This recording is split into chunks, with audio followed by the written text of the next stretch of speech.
We hear from spiritual teachers that we need a critical mass of awakened people to raise the frequency of the planet. But is there any evidence to back this up? And if so, how many people is enough? Can one person do it? 100? Today I sit down with Lynne McTaggart, founder of the Intention Experiments, to find out. Let me just say, I was shocked by her answer to this question. Leave a comment and let me know what you think. How much is a critical mass? Is it possible for a few people to awaken the planet?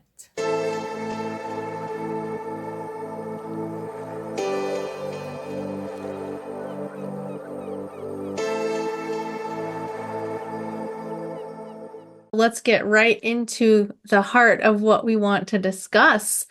We are living today in a very polarized world from a physical standpoint, with wars happening across the world. I'm here in the US where we just had an extremely polarized election. People are, ending friendships over the results of the election. And so I want to ask you, as someone who's done so much research on the power of intention and healing and the science behind all of it, is it possible to bring about peace in our world?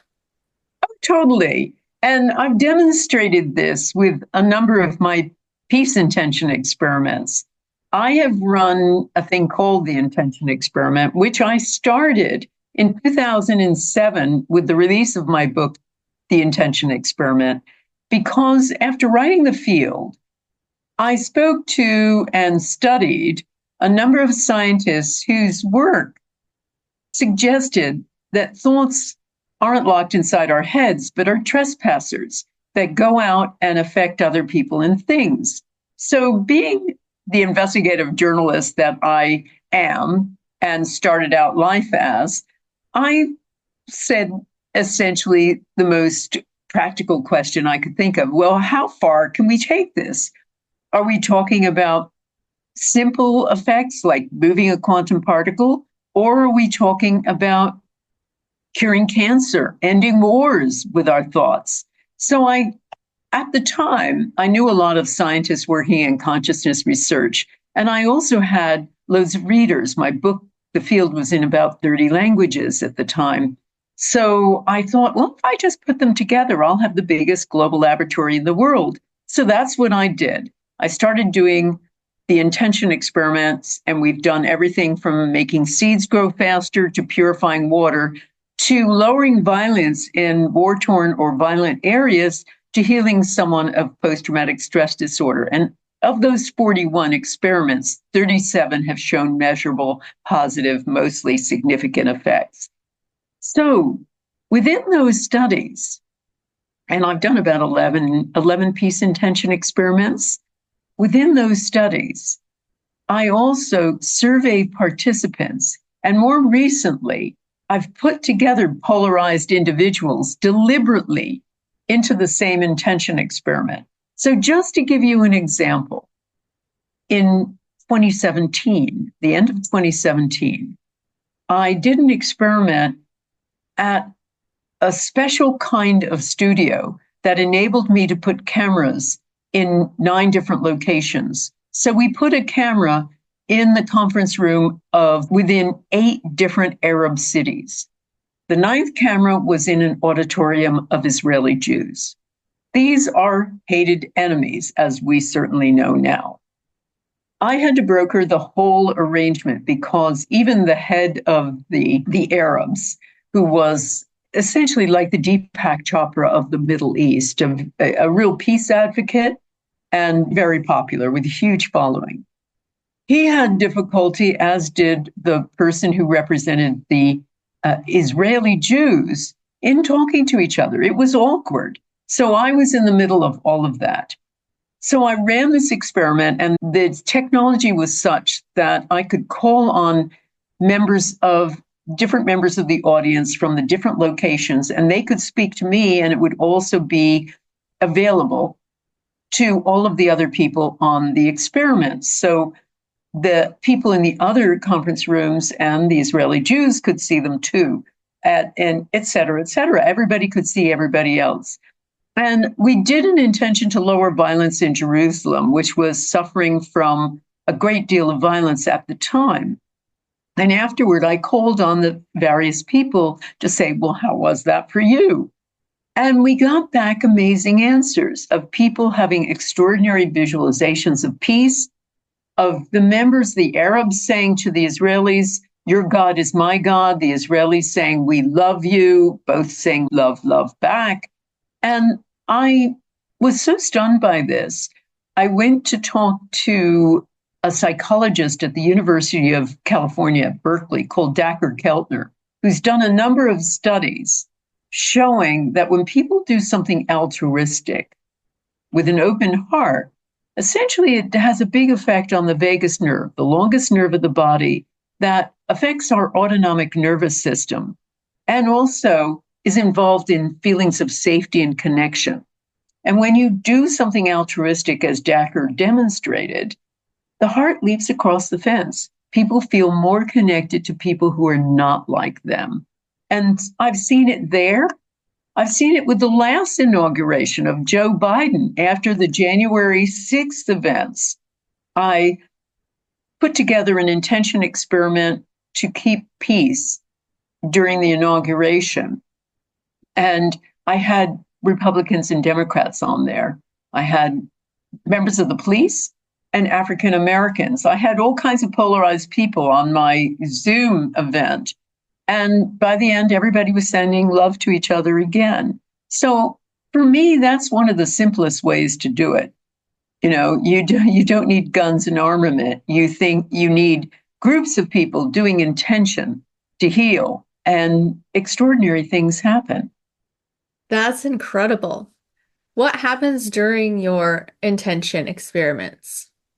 What happens in the room with the people that are involved in those? Well, they're usually not in the room. Most of Oh, my intention interesting. experiments are done pretty much the way we're doing this call right now. I am one place, you are another, and we're connecting via Zoom. And that's exactly what happens with most of the intention experiments. That one I talked about with Israel, there were small clusters of people in the different conference rooms and a big auditorium of Israeli Jews, but everybody was separated. And most of the time, they're completely separated. But something happens when they take part in an intention experiment, because as I say, I've surveyed people since 2008. And every single time people say, I was crying uncontrollably, or I felt energy running up and down my arms, or goosebumps, or I felt like I was part of a higher network, or I felt like I was in the tractor beam of Star Trek. Comments like that, where they felt this extraordinary energy. Remember, they're sitting alone in front of their computer screen, but they're part of this psychic internet. And I see this all the time. I also see amazing rebound effects with them. About 40% of the people who take part in these peace experiments, who answer my survey, say that their life has become more peaceful. They've made up with estranged partners or parents or children. Those partners maybe have come suddenly into their lives after absences of years. Or about 50% say they're more in love with everyone they come in contact with. And about one third. So people are essentially hugging strangers, but about a third say that they are improved or completely healed of some medical condition they have, some health issue that they have. So extraordinary things happen when people are part of what is essentially an altruistic endeavor. Okay, that is incredible. There's so much that we could dive into there. Let me start by asking you, does the size of the group have any effect? Can one person do something like this on their own, or is there power in the group? There's a power in the group. The size of the group doesn't seem to matter. And we know this from work that I've done where I've replicated experiments and I've done them with groups of 100 and groups of many thousands. And we've had the same effect. That happened with the seed experiment we did in 2007. where we had people sending intention for one of four sets of seeds to make them grow faster than the others. And we got the same outcome whether we had thousands of people or whether we just had a group of 100.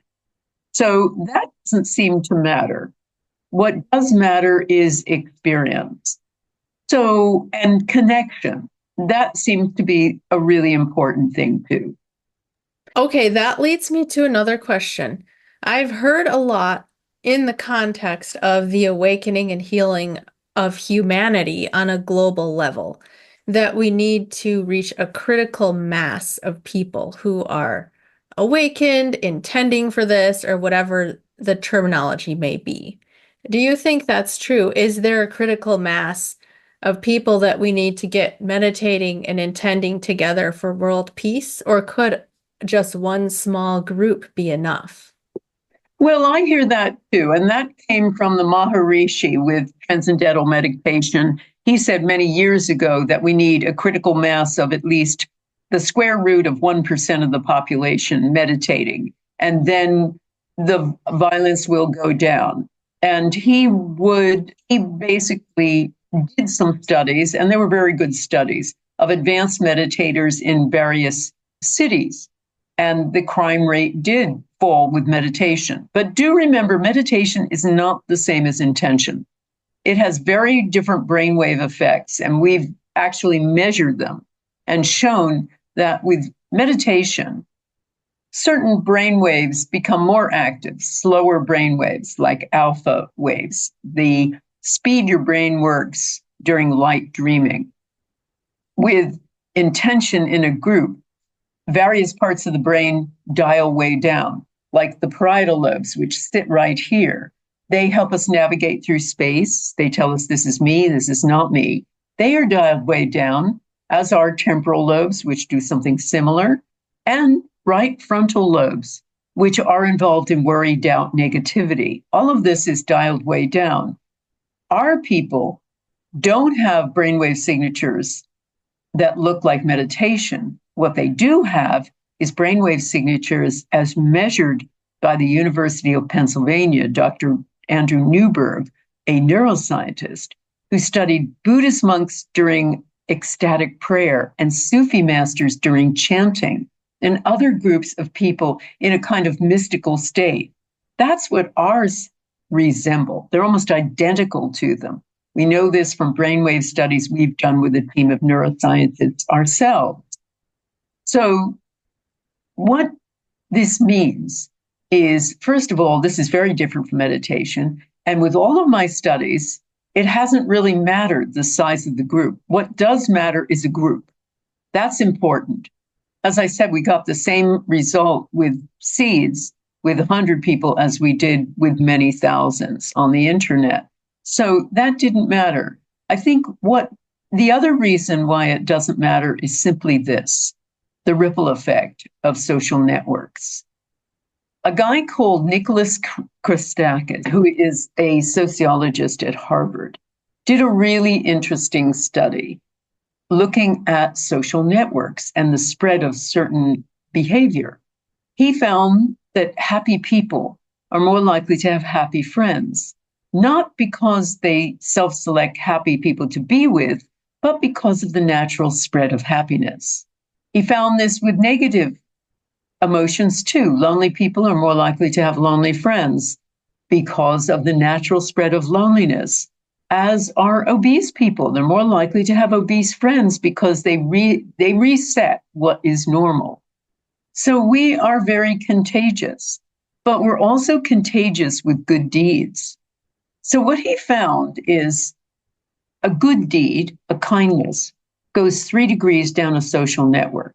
So if Peter is kind to Paul, Paul is more likely to be kind to Jim. Jim is more likely to be kind to Sarah, who's more likely to be kind to Bob. And each of them continue to be kind as well. So I started calculating this. The last time we did an intention experiment of any size was 30,000 who joined in with a peace for Gaza and Israel. right after the 7th of October. I think we did it a few weeks later, and we did a few of them. Now, interestingly enough, we called for a ceasefire and the return of hostages in our intention. Now, clearly, we didn't end the war. But what happened, interestingly enough, is the one ceasefire that has happened in all of this time happened right after our intention. And the biggest return of hostages occurred right after our intention. Did we do this? Who knows? Who knows? But what is interesting is starting to look at the number. So if you look at, let's say, 150 people that each person participating in my intention experiment has, each of them have social network of about 150 people. If each of them had an effect, if it affected them, and as I say, mostly is half of the people feel more love for everybody, but for argument's sake, let's say all 30,000. If they know 150 people, that will ripple down to a social network so that they will reach half the population of Israel. If they know 600 people, that will ripple around the world to essentially 7 billion people, believe it or not. They know 600 people each, and that is the latest estimate because of all of our social media and social network connections. That Columbia University said everybody knows 600 people. If that's the case, that one little intention experiment could reach right around the world. That's why you don't need a critical mass. You already have a critical mass when you have a small group, even a group of 30,000. Oh, wow. Okay, that just completely shifted my perspective. When you're talking about how happiness is contagious, etc., and how one person with a loving intention knows 600 people, so that affects the 600 people. Can that intention be transferred through consciousness if they're not directly interacting with each of those 600 people? Just does the shift in their consciousness have an effect? Well, yeah, that's why it multiplies.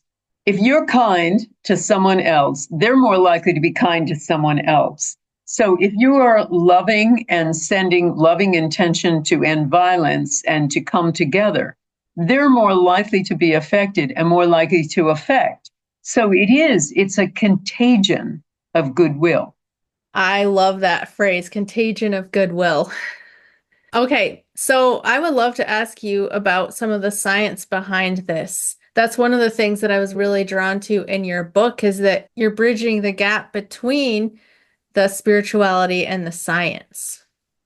Yeah, I mean, as a journalist at heart, I it's really important. And if you are an investigative reporter, you have learned to turn up every last rock to find the truth about something. So for me, when I try to investigate intention or the field or the bond, looking at were we meant to be so competitive or the power of eight, how does this work?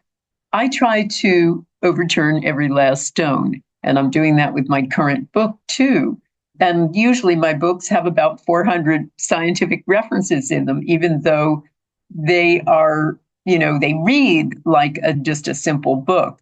But I always like to demonstrate that this isn't New Age woo. This is hard science. And that hard science can prove the miraculous. Yeah, and I appreciate that so much. I think that it's really needed right now because there's so many people who respect science and follow science. And I feel like there is all this science that supports these principles, like the field, the science explaining the field, and how our intention makes an effect in all of these things. Could you share some of the most compelling studies that you know about? Sure. I mean, I think some of the most compelling studies, and I've covered all of the science up to that time in my book, The Intention Experiment, is all about intention. And it demonstrates intention has been proven in the laboratory to affect everything from single cell organisms to human beings. One of the ones that I love is a thing called the Love Study, which was done by the Institute of Noetic Sciences some years ago. They took a group of people, they were couples, one member of whom had cancer. And they have all kinds of very cool equipment in their lab in Petaluma, California. So they put the ill patient in one room, had a monitor on her that was, recording her. And then they had the well-paid person, the member of the couple, in another room. And they every so often would flash on her image because the person in the other room had a monitor, and he could see the partner when her image would show up, and that would be his cue to send her healing intention. I say he, her, but some of them were a he too. So afterward, they had them attached to all kinds of equipment, physiological equipment. And afterward, they found that just the times he sent intention, their brainwaves started becoming entrained, their breathing started mimicking each other, their heart rate mimicking each other, their skin conduction, the rate at which blood went up and down the arms and to the extremities. All of that was mimicking each other. They were entrained. It was like two bodies became one. So I love that, the idea that when we send intention, we become the other. We connect, we become two bodies, become one. I think probably the most compelling, as far as I'm concerned, are some of the experiments we've run to date. Now, as I said, I've run 41 intention experiments, working with scientists in prestigious laboratories at prestigious universities. So we've worked with scientists at Princeton University, Penn State, University of Arizona, University of California, a famous statistician there, and various universities in Europe. And I think the ones that have blown my mind the most were the intention experiments for peace. Back in 2008, we did our first peace intention experiment. It was for Sri Lanka, which was undergoing a 25-year war. And there was no end in sight. So we did an 8-day experiment, 10 minutes every day. That was it. That's all I ever do. It's only 10 minutes. And that started just because we thought people who have never meditated before won't be able to hold it for more than 10 minutes. And afterward, we had Jessica Utz, Dr. Utz, the professor of statistics at the University of California, analyze the data. We got data from Sri Lanka from 2 years before to some months afterward.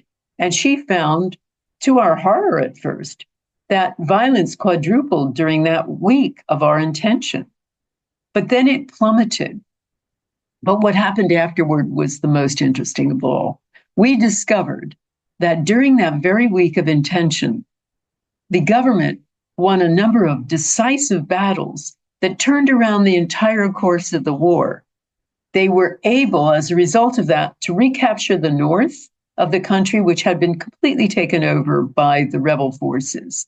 And a few months after that, that 25-year intractable war that was going nowhere was over, was done. Now, did we do this? Short answer, who knows? There's a lot of variables in a war and peace. But when it keeps happening over and over again, it starts getting interesting. So in 2011, the 10th anniversary of 9/11, we did an intention to lower violence in 2 provinces in Afghanistan that were the most violent, the headquarters of the Taliban. And afterward, we got data from NATO showing a 780% drop in the violence in that area. Now, that was the biggest drop ever recorded in the war. And did we do this? No, that was from a NATO general, by the way. I don't know. But even more compelling and possibly more convincing was what happened when we decided in 2017 to do an intention to lower violence in the most violent place in America. So we focused on St. Louis, Missouri, officially the most violent place in America, and the most violent neighborhood in the most violent city, which was a place called Fairground. So we did an intention. We got data from the police from 3 years before to 6 months afterward, again using Dr. Jessica Utz to analyze the results, do statistics on it. We looked at it and we found that violent crime and had been going up, as was property crime, in all areas of St. Louis from those 3 years before. But then 6 months afterward, we looked at the data for at the time after our experiment and through all of the 6 months afterward, we found for St. Louis as a whole, property crime and violent crime continued to go up. Fairground, property crime continued to go up, but violent crime, the focus of our intention, went down by 43%. And that was not mimicked. That did not occur in any other neighborhood nearby, only that little pocket we focused on. So that became very convincing to me. Wow. It's amazing to think if we can have that powerful of an effect in 10 minutes of intention. What kind of an effect could we have if we could hold that intention? If we could reach a state of consciousness where we're constantly holding an intention for peace. Well, yes, absolutely. But think of it this way, too. This is this whole more is better mentality. We don't necessarily need that. We need to just get people doing this for just 10 minutes because 10 minutes has changed the lives of tens of thousands, hundreds of thousands of people in my experience. You know, it doesn't have to be 3 hours. We always think of it with meditation. Oh, I've got to meditate for 3 hours. I have to study and do this for 10 years before I'm going to be a good practitioner. What I've seen is pure novices can do this. My brainwave study was carried out by student volunteers. And I had talked to them about the basics of how to do it. They did power of 8 groups, the small group intention that I work with too. And we found that their brainwaves within a minute changed drastically to what I explained, lowering of the parts of the brain that make us feel separate, lowering of the parts of the brain that make us feel doubtful, worried, etc. An increase in the feelings of bliss. These are people in a state of oneness. And we don't get to feel that way very much. You know, we talk about all being one, but we don't experience life like that. We experience life in total alienated separation. And this is a moment where we do. And I think that's where the miracles occur. And they also occur in these small groups because in 2008, I started shrinking this down as well to create little groups of 8 in a first workshop, just to try to see if I'd get the same effects as I would and as I had with intention experiments. And I was astonished because at first I thought it was just going to be a feel-good effect. It's going to feel like, you know, just drifting off to sleep or having your back rubbed by somebody, you know, just a few little rubs like that or getting a facial. That's not what happened. What happened was a woman who was really badly limping because of arthritis suddenly walked in normally the next day. And someone else with depression reported it felt lifted. And somebody else with irritable bowel syndrome said her gut felt normal for the first time. And somebody else with cataracts said her eyesight was 80% better. Now, I have done this now since 2008, thousands of groups, and I do it in my year-long course, my master class, where I teach people over live sessions, and then I put them in groups for a whole year and have them meet weekly to see what happens. And while they work with me periodically through intention clinics, and I can tell you, I had one woman, Lori, who was going blind from retinal damage, and doctors could do nothing for her. And she does an intention with her Power of 8 group, and her eyesight is now 20/20. We had somebody else with a genetic liver disease, and the only thing doctors could do, she saw numerous specialists, was get a liver transplant. Her liver was terribly scarred, her spleen was swollen, and they were watching it every few months and checking it out and telling her, you're going to be, you're going to have a liver transplant. She does one Power of Eight session, 10 minutes, and feels a lot of energy, goes for a checkup a few months later, her liver is normal. Her spleen is normal. This is genetic disease she's had since she was small. So I have seen miracles. 3 people get up out of their wheelchairs. 2 people throwing away crutches. I've seen literally the lame walking and so many other things, even the reversal of stage 4 cancer with one Power of Eight intention. So I know the power that we have inside us. And I know the power we have as a group. And what we just need to do is harness this. And we can truly change the world. That's beautiful. And I love how you simplify it so much. When I was hearing you share the stories of all these people who have experienced physical healings, it reminded me of my time in the charismatic church. I was a Christian for 35 years, and I experienced physical healings when I would go to these healing services, and I didn't do anything. I just showed up, and it was like the energy in the room would heal people. And it sounds sort of like the same thing. And it makes me think that, and you can share your views on this, maybe we don't even need to understand what's happening. We don't have to have necessarily a mental grasp of how this is working. No, I don't think we do. I think we just need to do it as a group. Mm-hmm. Lots of people want to know the science, and that's why I provide it for people. Some people just want to experience it, and that's why I do courses for them. Is we all want to connect. We all want to, and we in this community, we all talk about oneness. But as I say, we don't know how to get there. We think you have to climb through glass or walk through fire or study for years or spend hours priming till you get into that state. And what I have seen and witnessed and experienced thousands of times is you don't need any of that. All you need is a group and a common intention. And that is your fast track to the miraculous.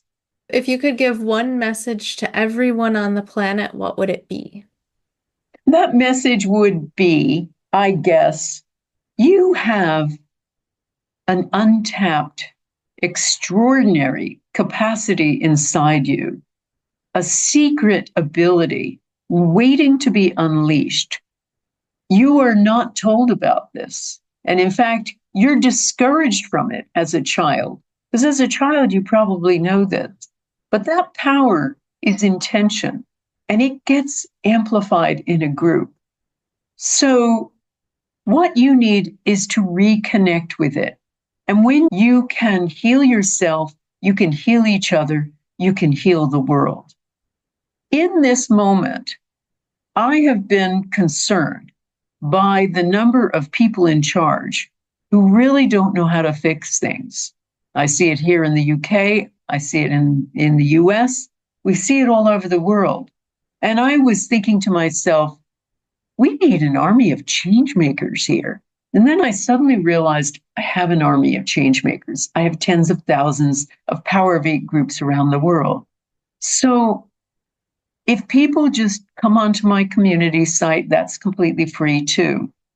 You can join a Power of Eight group. You can join with other Power of Eight groups. And I'm providing free tools for people to create healing in their neighborhoods. You don't need a new president. You don't need a new prime minister. You just need a common intention, and you can heal yourself, each other, and the world. I have partnered with Gaia, the world's largest conscious social media network, to both do a documentary about my work with the intention experiment and the Power of Eight. And that is going to be released the first week of December. And we'll be providing people with the URL to come to it. It's completely free. Every intention experiment I do is completely free. And the document talks about all of my work in detail, but then it's an invitation for people to take part in the largest global intention experiment ever.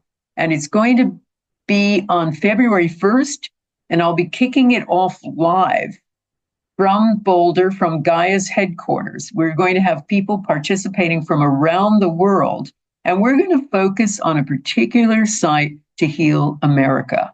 So America is really going to be in need of healing. This will be about 10 days after the inauguration of President Donald Trump. And a lot of people are feeling very separated, very polarized. Even the people who voted for Trump are feeling polarized from Democrats and all of the mudslinging that's come back and forth. So we're going to try to heal things. So once again, my intention experiments are completely free. So people can join, come to my website, and you'll get all the details about how to join it, lynnmctaggart.com, how to view the free documentary, and how to take part in this amazing live event. I have a year-long course, my biggest course of the year, called the Power of Eight Intention Masterclass, coming up, and it'll be kicking off in February of 2025. And the way it works is just this. I teach live and interactive, unlike a lot of other courses people have taken. It's not recorded. It's me there live working with you on 6 initial 2-hour sessions where they're experiential. I get to put you in groups. You get to experience the whole thing. And then my team puts you in Power of Eight groups according to your time zone and preferred meeting times. And then the signal is for you to start meeting with these groups weekly for the rest of the year and watch the miracles unfold. And we monitor you to find out how you're doing. I also meet you again in quarterly intention clinics to help you and coach you and answer any questions and hone your skills. And so by the end, what we find is the people who continue to meet regularly. Those are the people who, by the end of the year, say their life has been transformed. And not just with healing, physical healing, but also with their finances, if that's the issue, or a new exciting career, better relationships, a new relationship, and even a new life's purpose. Lynne's links are in the description, where you can also find the link to my community, Love Covered Life Sanctuary. We are doing a Joe Dispenza meditation challenge the last week of January, and I'll be walking you through step by step the manifestation process that I use in my life and giving you my personal meditation soundtrack. I'd love to see you there. Thank you for watching. Now go live your most extravagantly loving life.